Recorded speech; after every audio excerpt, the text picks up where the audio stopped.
Hi everyone, welcome to this M2D2 talk. Today we have Ziyue with, with us. She will be presenting her work on Bayesian optimization to improve pretrained model for peptide and protein design. Ziyue is a fourth-year PhD student um, in Professor Andrew White groups at the University of Rochester. She has various background in science and engineering, and her research focuses on applying deep learning model and optimization techniques on biomolecules. Thank you so much to you for accepting our invitation and looking forward to this talk. For everyone in the audience, if you have any question during the talk, please raise your hand, and the speaker will gladly allow you to ask your question when she wants. And if you have any long discussion question, please wait till the question period at the end of the talk. Thank you so much. Z, you can start now. Thank you. Okay. Hi, everyone. Thanks for stopping by today. And thanks for Prudential for inviting me to share my recent work with all of you. As he just introduced, I'm a fourth-year PhD student from University of Rochester and Professor Andrew White's group. And in this work, now we'll sequence pre-trained ensembles for Bayesian optimization of protein sequences. We proposed a machine learning workflow that can navigate the sequence design, which only requires a reduced amount of experimental data. So the primary setting of this work is we only have very few data points, which is an extremely hard task for doing machine learning. So we decide to use pre-trained models with Bayesian optimization to overcome this challenge.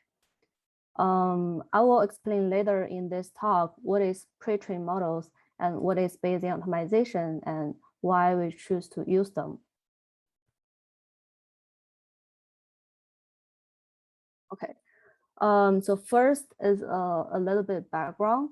We start from what is a sequence in chemistry field. So most commonly, a protein can be written in a sequence of amino acids. There are also several molecular string representations that can encode a molecule into a sequence of tokens. The most popular one is the SMILE strings. And the example shown here is a molecule that is represented in a sequence of selfie tokens. Moreover, a reaction can also be written in a sequence of tokens using reaction SMILEs. But today we will only be looking at amino acid sequences. Okay, so as I mentioned, we use pre-trained models in this work. So in general, pre-trained models are neural networks where the weights are previously trained on a large data set. It could be either used as a starting place for training on a smaller and similar data set, or it could learn an embedding for itself. So it has shown its success in natural language processing and computer visions. For example, the GPT-3 and the BERT models, those are transformer-based pre-trained language models and have been very successful on multiple text-related tasks. Pre-trained models has also shown its success in protein sequences as well. And we all know that in chemistry, low data is always a problem because labeled examples are limited and the labels are expensive to obtain. And even for the existing data set, they are often imbalanced.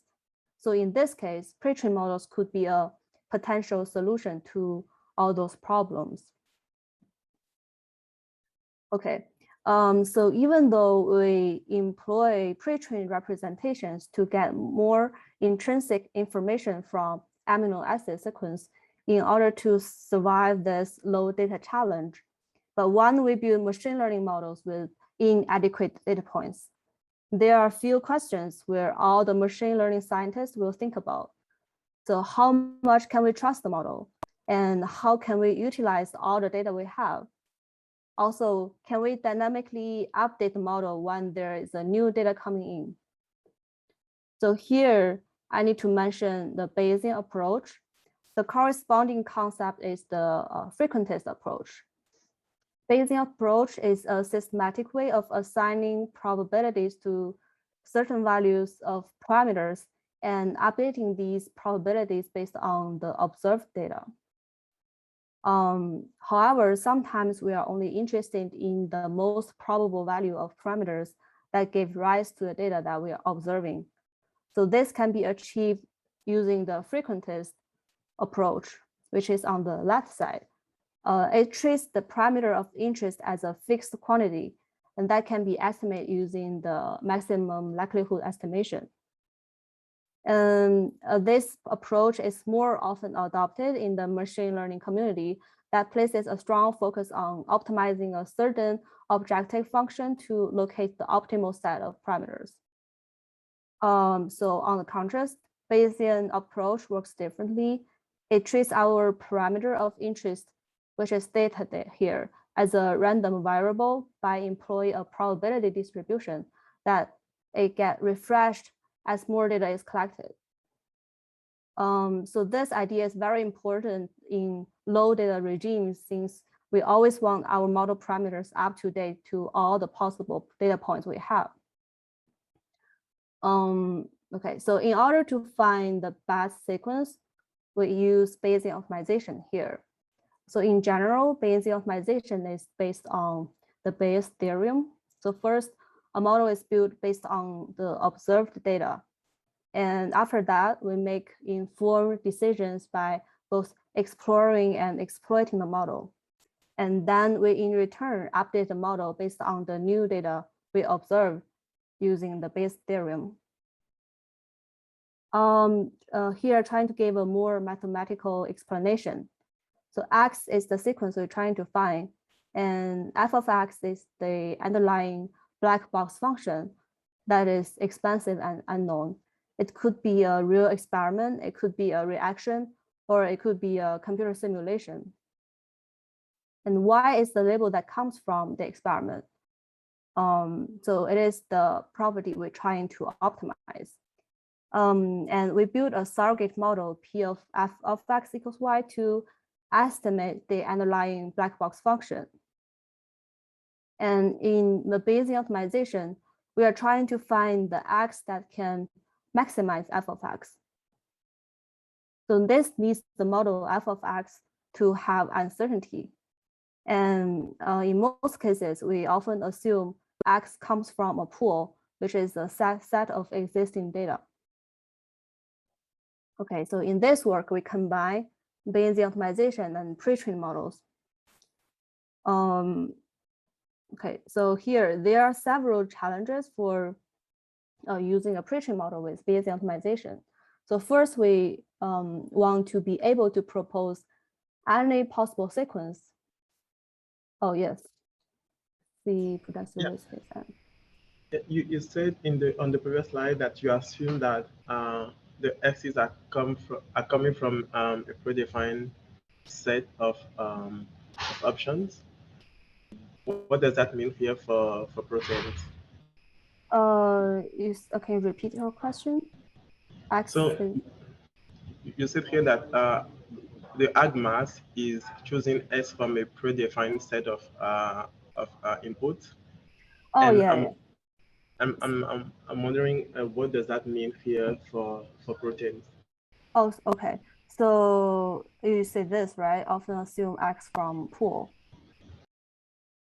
Yes. Okay. So so typically when we do Bayesian optimization, we use a GPR, Gaussian process regression, right? And the way we use that is we know a set of sequences with its labels. So like the different thing we're trying to do here is we don't have that set of existing sequence with labels. We don't have any candidate sequence for now. We're trying to find the sequence from whatever overall sequence space. Okay, so basically the pool we are talking about here is just the training set. Is not an assumption about the search space, right? Sorry, can you repeat your question? So the pool we are talking about here is the training set, not we are not making any Yeah. assumption about the search space. Yes, you're right. Okay, perfect. Thank you. You're welcome. Okay, so here, to continue, we have several challenges for using a pre-trained model with the Bayesian optimization. So first, we want to be able to propose any possible sequence. It is like what Prudential just asked. We want to propose any possible sequence because when working in real settings, we cannot have a pool which is an existing data set with sequences and labels because we are working on a new task. And next is the pre-trained models doesn't come with uncertainty, but we need uncertainty to do Bayesian optimization. Especially we want it to be calibrated at low data. And a standard way to do design with an infinite pool or overall sequence space is using an VAE or an encoder-decoder model to do optimization over the latent space. Okay, so the purple arrow indicates the procedure of trying to train an encoder and match the labels, which is the properties here. And the red arrow indicates the process of we optimize the property over latent space and pass through a decoder to generate new sequences. And in our work, we found that work directly with latent space doesn't work well because maybe for our pre-trained model, we are in a small region of latent space. So the orange line on the right shows the curve of optimizing properties in the latent space, where the green line shows the result of corresponding sequence after go through the decoder. It is obviously not very good. So like we decide to do end-to-end optimization where we work directly in the encoder space. Like working in encoder space guarantees all the sequence we generate are valid and they maps directly with its property, like the property we optimize. And here we use the Gumbel Softmax trick by using the categorical relaxation to do optimization with discrete values by, yes. In the next slide, you mentioned the Nazi space. Could you explain more about this concept? Can you repeat your question? Sorry, I didn't. You mentioned some result in the latent space and in the Nazi space, but you haven't give a definition about the Nazi space. Oh, the latent space? Oh, yeah. Okay. You mentioned previously you show us a picture. Yes, this one. The one is latent space, another is this page. Another is Nazi space, but you do not explain this Nazi space to us.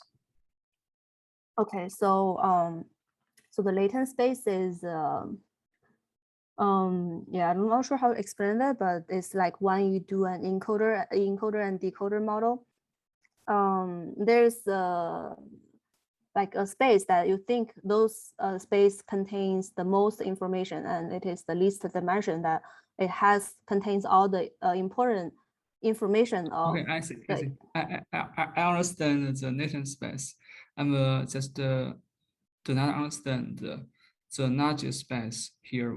How do you optimize the Nazi space? The what space? Oh, logit, LOGIT.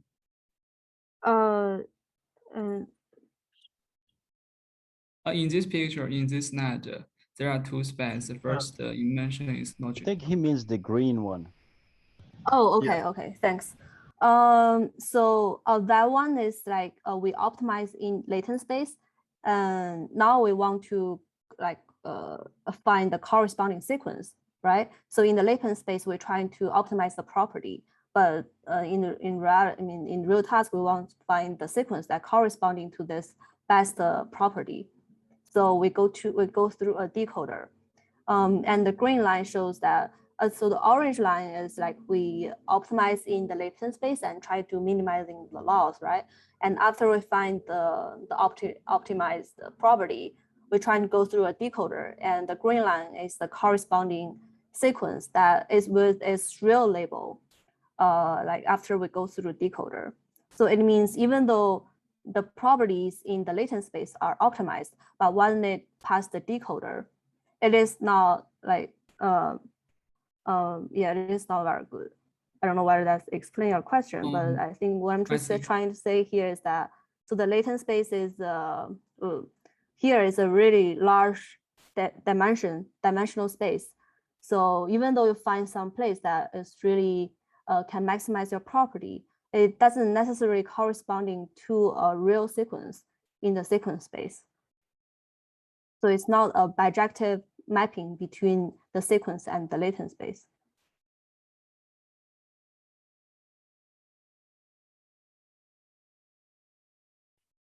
Okay. So there is one question by Lens in the chat. Why there are many green curves and only one orange curve?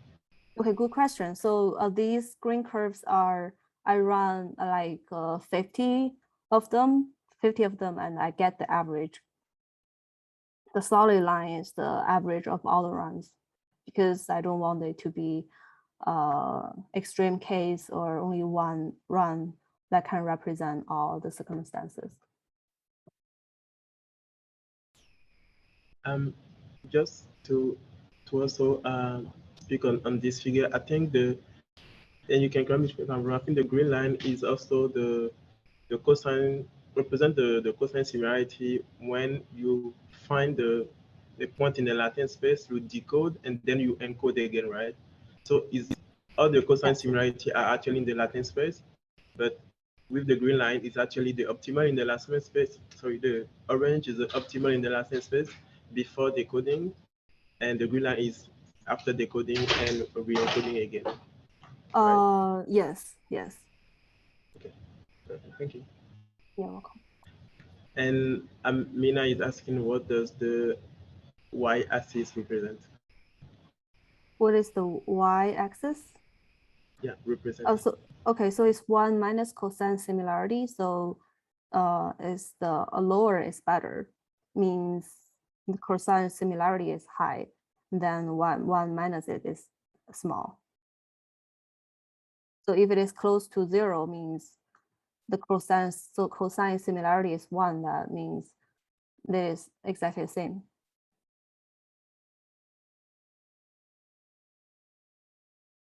Okay. Oh yeah, I was talking about the Gumbel Softmax trick. And yeah, here is the in-depth illustration about how we use Gumbel Softmax trick in our work. So we start from a numerically continuous space. I don't know whether you all can see my curves. So this space is where we start, and this is the space we're trying to optimize. And then we apply a layer normalization where the parameters of the layer normalization is also trainable. So here is the gamma and the beta. And so the point of the layer norm is to make the sampling result easier to swap, where we use a categorical sampling strategy to sample the sequence. So from this space, we're going to sample from this space and get the discrete sequence, like the real sequence, which is the one-hot encodings. And after we get the sequence, we can input the sequence into a differentiable function that can give us a score or a loss of the given sequence. And after that, when we're trying to update the initial space based on the score or the loss, we compute the gradient with respect to the initial space. So it requires us to make the whole process differentiable and pass the gradient back to here. And here we use the straight through approximation to get the gradient of the discrete values, which is here. So as we can see for the forward sampling process, it is like discrete. And I mean, theoretically, this is not differentiable. We cannot compute the gradient with these kind of values.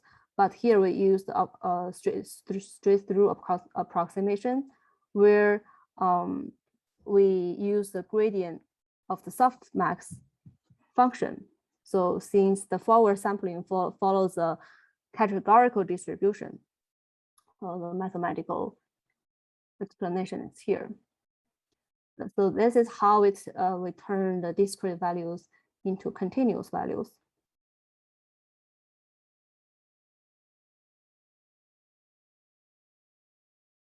Okay, so this is how we are able to get an infinite pool of data by using this end-to-end optimization. And next, we need to have uncertainty. So the standard method to get uncertainty for deep learning is to use a Bayesian neural network, which we compute the posterior. But these things are incredibly expensive.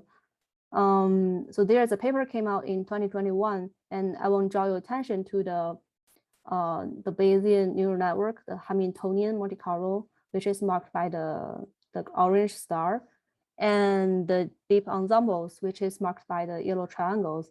And you can see across different measures that deep ensembles is competitive with Bayesian neural networks posterior, but it is much more efficient method because we don't need to sample from the posterior. We just directly compute the uncertainty. And this paper also shows that the deep ensemble is more robust at low data counts than Bayesian neural network.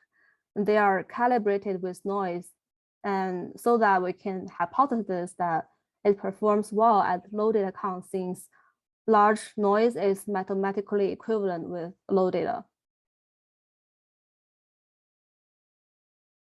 So deep ensembles basically is an ensemble of neural networks where each network also predicts standard deviation and the mean.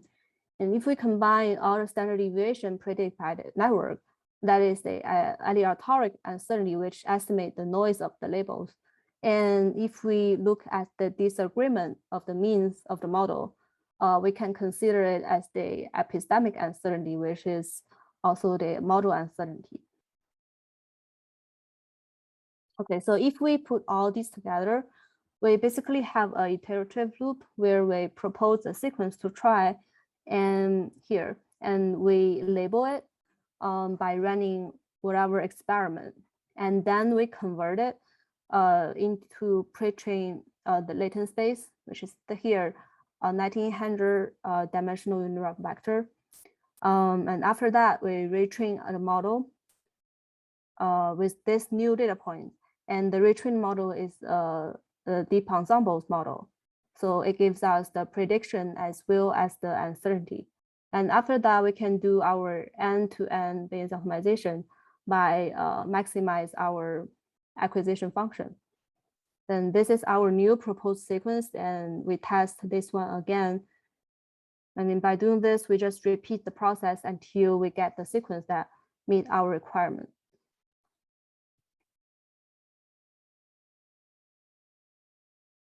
So we use this approach. We can, so we get the uncertainty, and now we want to see whether the model is calibrated at low data. So to test this model, we use 3 different tasks. So one of the difficulties is that we cannot use the past experimental data. The reason for that is this method doesn't have pools, so they cannot propose sequences that are already in the experimental data set. So we use these 3 tasks, which are challenging, but for which we can test any sample sequence from the model we propose. So the first one is guessing the sequence, which is like a peptide wordle. Every time it only tells you how agreeing the sequence you guess with the target sequence by giving back a scalar score. And the second task, we use a previously trained neural network from a separate project and pretend that is the experiment. So we basically replace the black box experiment to the black box neural network. And the last task, we use AlphaFold, which has been shown to work well with predicting binding between the proteins and peptide. And we use the AlphaFold calculation to serve as our experiment. Okay, so the first thing is to check is see how calibrated our models are at a loaded amount. So we show this parity plot. As we increase the number of training data, how good the agreement is. As we can see here, the correlation is not very high. Because we are working in a very high dimensional space. So it is reasonable not getting very high accuracy at low data points. Also, what we want to pay attention to is when we do Bayesian optimization, the most important thing is not how accurate the model is, but how calibrated the model is. So we look at this log likelihood. We can also look into this miscalibration area, which see how often things fall inside and outside the confidence interval, and if that agree with what it should be like. And the plot on the bottom row shows that we do pretty good and we have calibrated uncertainties. So we can put all these together and now we can use Bayesian optimization. So first task we try is to find the hidden sequence by getting feedbacks only on the overall agreement. The x-axis is how many peptide we have, and the y-axis is how close we are to the target sequence. Higher score means closer. And we have a few competitive models, and our model is in green, and the one in purple is like we don't have the pre-trained models, but we use one-hot encoding instead. And the one in orange is we use the pre-trained models, but we don't do Bayesian optimization. We do gradient ascent. And the pink one is just we choose randomly. And our model was well at the low data region, but it doesn't have significant advantage over the model that without Bayesian optimization. Also, like as we can see, as the data points, as the iterations goes to up to 100, and the one-hot models comes up. The reason is why this, I think, is an extreme case. So this task has no noise because, when we get the labels, it is exactly correct, then there's no noise. And also the task is trying to find the specific sequence which has the positional information, where the one-hot encoding just exactly has the linear relationship with the label we're trying to predict. So it is very easy to learn for one-hot encoding. So pre-trained representation here doesn't have any advantage. Okay, so next task. Okay, so this is the bar plot, and the black bar here also shows the uncertainty at each steps. Okay, so next task is we're trying to predicting the hemolytic activity of a peptide. We're trying to find the most allyzed peptide possible. And so we use this engine, like it's developed by my advisor and Dr. White, and my lab mate Murad. So here, whenever you enter a peptide sequence, for example, you can enter A, yes, and it gives you back a hemolytic prediction. It's a probability like how hemolytic it is. As we can see, it's different for different length. Okay, that's so we use this engine as a black box neural network. Okay, so here are some results. So when we look at how many we test versus the score is, it is a classification task. So we look into the probability of the hemolysis. the horizontal line is the most hemolytic peptide we can find in the training data set. And we can see after 20 examples, we already find something that is quite hemolytic. And as we go further, we improve that curve. Also in this task, we enable the changing of the sequence length. So as we can see, as the iterations goes up, the sequence length tends to accumulate around 13 and 20, maybe it is 27. And this match with the training data set that Murat used for his training tasks. And here we also perform some competitive methods. And we can see in this task, our model outperforms other models like all the time. Okay, so the last task is we're trying to find the peptide that binds to the RAS protein. The RAS protein is part of the oncogene that its mutation can lead to cancer. So we find some inhibits the GTP RAS binding process that we can find some drugs that can stop the cancer. And to do this, we use AlphaFold multimer, which takes a whole protein sequence as well as the peptide sequence. And they are separated by a column when we input that into the model. So the model is able to predict the conformation of the whole system, and it gives out a PDB which contains the XYZ coordinates of all the items.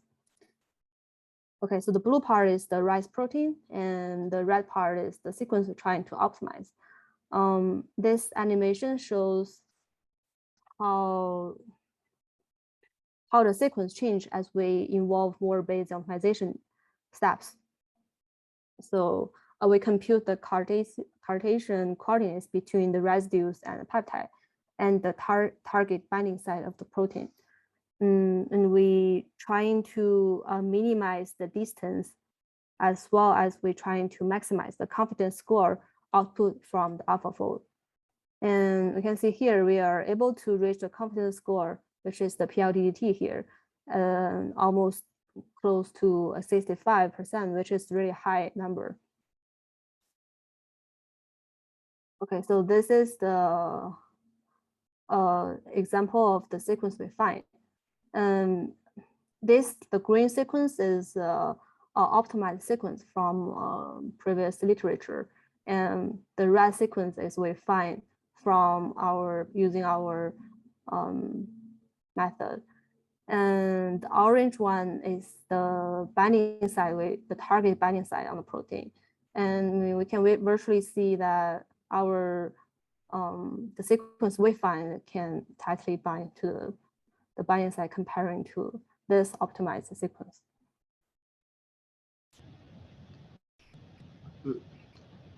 Just one question. Yep. Did you? Yeah, I think that yeah.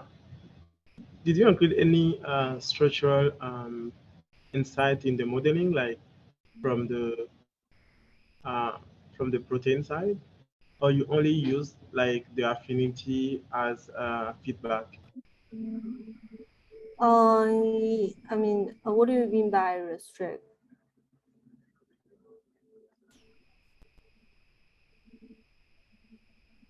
All right. So yeah. The question is, do you include any insight like the 3D structure of the protein? How do you take into account the 3D structure of the protein during optimization? Oh, so like what we input is just the sequence, right? And AlphaFold is able to give you a PDB file that has all the conformations of the whole system, including the protein structure and the peptide sequence and how they interact and how the protein reconform based on because of the peptide is trying to bind with it. So it's just a PDB file, and we already know the binding site, the target binding site we're trying to bind. So we just compute the distance between the residues of those two parts.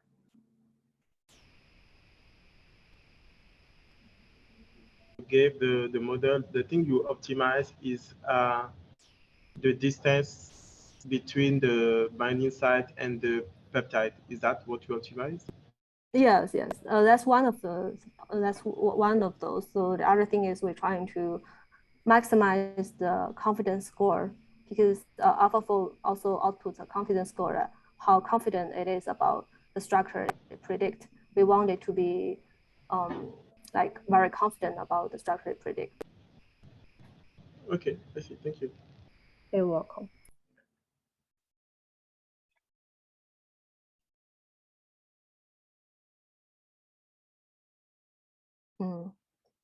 Okay, so the conclusion is you can do Bayesian optimization with neural networks at a very low data points. And the end-to-end models tends to work better than latent space models. And we can remove the need to have a pool and exploit the pre-trained models. So the paper part is done. And okay, so after that, we did some modifications to our packages. So, okay. So in some cases, it is better if we can test out a batch of sequence at a time.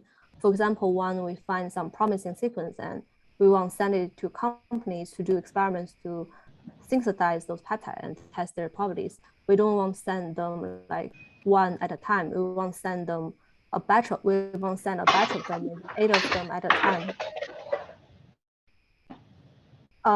But the problem here is that based on the current model, the best sequence we can find would be mostly located around the same optimal region. And it would be a waste of resources if we test a bunch of similar sequences at a time, since the experiments are expensive. So ideally, we could test out maybe 8 totally different sequences at a time. The question is that how do we get 8 very different sequences based on the current model? So here we use an ad hoc regret minimization strategy to spread out the proposed sequence. So here I made a sketch of like how it works. So the solid black line is the underlying function, which we don't know. And the light gray line is the fit function based on the observations. So first, based on the current fit function, we find a very nice next correct point, which is the red point here. But we don't get the label for it right now because we want a batch of those. And in the second step, we assign it with a really bad label. And we refit the function with this new point, which is fake. The point of this is we want this point to be on the valley. So when we find the next correct point, it won't be around here, it will be somewhere else. Okay, so we repeat it n times until we get n correct points, where n is the number of the batch size. And until here, we haven't run the real experiment yet. We all generate fake labels which is those bad labels. And we get n points which are theoretically they would be far away from each other. Okay, on the last step, we get the real label, which we just send those sequences to test to do real experiments, and we get back the real labels. Okay, so now those points has the real labels, like corresponding real labels here.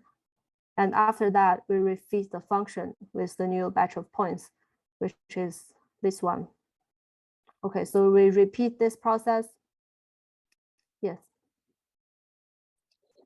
Sorry, I have a question about the next query point. Why do we assign it a bad label with the bad label? Okay, so good question. So why we want to assign it to the bad label? Because if we assign it to the bad label, we can see here the green line. We're trying to feed this bad label. So the shape is like this. And when we're trying to find the next one, it's going to be far away from here. So if we assign it with a good label, the shape is something like this. I don't know whether you can see my curves, but yeah, if we assign it with a good label, the next point we're trying to find could be somewhere very close to it. And this is not what we want. We want those to be far away from each other. Okay, so it's to get diverse sequences, right? Yes. Okay, thank you. You're welcome. Okay, so this is our strategy for spread out the batch, our proposed sequences. And okay, so here I will introduce our repository, GitHub repo. It's called Wazy, and how we use it is very easy. We just pip install Wazy, and so my PI just implement ask and tell interface, which is very easy to use. So you just do this, and you tell the sequence by giving it key a sequence and its corresponding labels. So the task here we can see is we're trying to find the number of adenines in a sequence. So this one is 0, this one has 1 adenine, so it's 1, this one is 2, and this is 3. And after we tell a bunch of sequence to the model, we can predict a new sequence. This sequence is not in the data we already have, is a new sequence. And the output is the predict label, the overall uncertainty, and the epistemic uncertainty. Okay, as we can see, the first few rounds gives a very bad result, but it's okay. And we see, so next we tell a new sequence to the model with a label, which is 2. Oh, yes.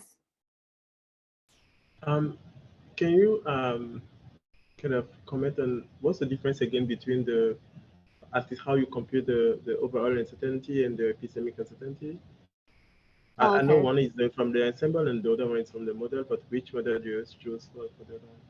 So good question. So the epistemic uncertainty is we look into the, so so as I mentioned before, I use deep ensembles, which is an ensemble of neural networks. Each network also gives you a mean and standard deviation. And the epistemic uncertainty here is we look into the difference between across all the means output by the model. So it's like we compute a standard deviation based on the different means output by the model. Okay, perfect. Thank you. You're welcome. Okay.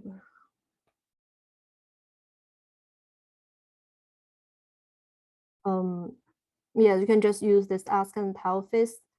A tell is to add a new data point, and ask is trying to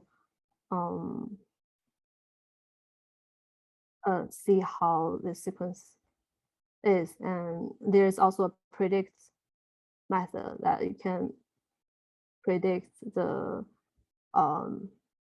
label and uncertainty of a certain sequence.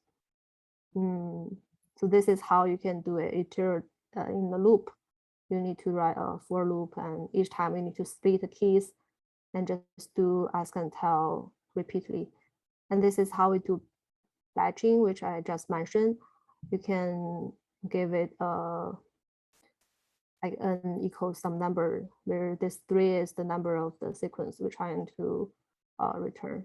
And here is like, so this means that this 3 we use that batching strategy, but this number is we're not trying to use that strategy. We just return 10 sequences. So it would be 3 times 10 is 30 sequences at a time. Yeah, that's it. And we also have the implementation in the Colab as well, which is very easy to use. Okay.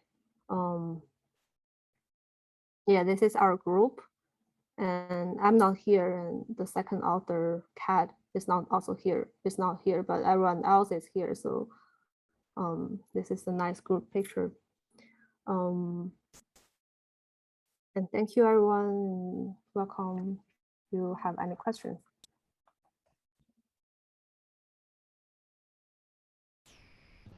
Yeah. Thank you for the presentation, Ziyue. Yeah, if you have any question, please unmute yourself and yeah, ask. I have a question about. Shall I continue? Yes. Yes. Okay. Just so you talk about optimization in the latent space and in the nudge space, but so at last you optimize sequence, optimize the protein in the nudge space, right? Yes. Okay, but I previously read some papers related to this, but this seems to have some limitation. For example, the sequence length is fixed. You cannot just shorten or just make the sequence longer because it's not an evolutionary algorithm. Oh yeah, that's a good question. And we also consider. Did you finish your question? Yeah. Okay. So we consider this, and actually in this task I just mentioned, we enable a change of sequence length. So I didn't mention in detail how we do this. So what we did is we use a random walk strategy. So as I mentioned here, oh, sorry, okay, too far away. So here we have this space which we proposed, and basically the sequence length is determined by the shape of this matrix. And what we did is we're trying to initialize 3 different shapes with different shapes of this matrix. And each time we run a Bayesian optimization spontaneously, like like on the same time, and we're trying to see which sequence gives the best score. And we update the current sequence length to that sequence length. So that, and in doing that, it can enable us to have different sequence lengths. Okay, so does it mean, for example, you have many sequence, many of the metric of different lengths, and every time you optimize it, and you choose the best? Yeah, you can say that, but I don't do like randomly try different length. I just try maybe one less than current length and one longer than the current length. Oh, okay. I Yeah, see. so it's kind of, if it's better, it has longer length, it will converge at a longer sequence length eventually.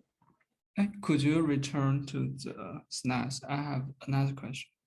Return to which slide? Just the previous, have the metric. Matrix. Yeah, the overall algorithm part. This one. Yeah, this one.